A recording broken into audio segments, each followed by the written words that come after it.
বিশ্বনবী মসজিদে নববীতে নামাজ পড়ছেন, তিনি আল্লাহু আকবার বলে নামাজ শুরু করলেন, কেরাত পড়লেন, রুকু করলেন, রুকু থেকে দাঁড়িয়ে বিশ্বনবী পড়লেন সামি আল্লাহু লিমান হামিদা, পেছন থেকে সাহাবারা পড়ল রব্বানা ওয়ালাকাল হামদ। এক সাহাবী বাড়িয়ে অতিরিক্ত পড়লেন হামদান কাসীরান তাইয়িবান মুবারাকান ফি, ফিসফিসি আওয়াজে পড়ার কারণে বিশ্বনবীর কানে এটা চলে এসেছে।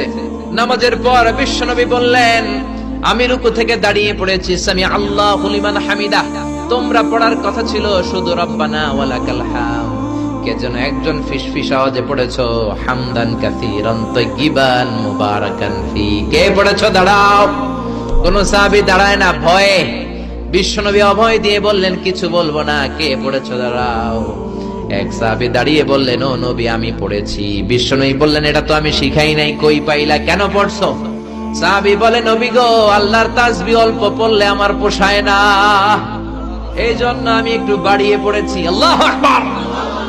বিশ্বনবী বললেন ভয় পেও না, বিচলিত হয় না, নামাজরত অবস্থায় আমি দেখেছি বিদআউ ওয়া সালাসুনা মালায়েকা, 30 জনেরও বেশি ফেরেশতা তোমার এই অতিরিক্ত তাসবিহর সওয়াবটা কে লিখে লিখে আল্লাহর দরবারে পৌঁছে দিতে পারে, তারা আকাশের মধ্যে কে আগে নিয়ে যেতে পারে প্রতিযোগিতা করছিল।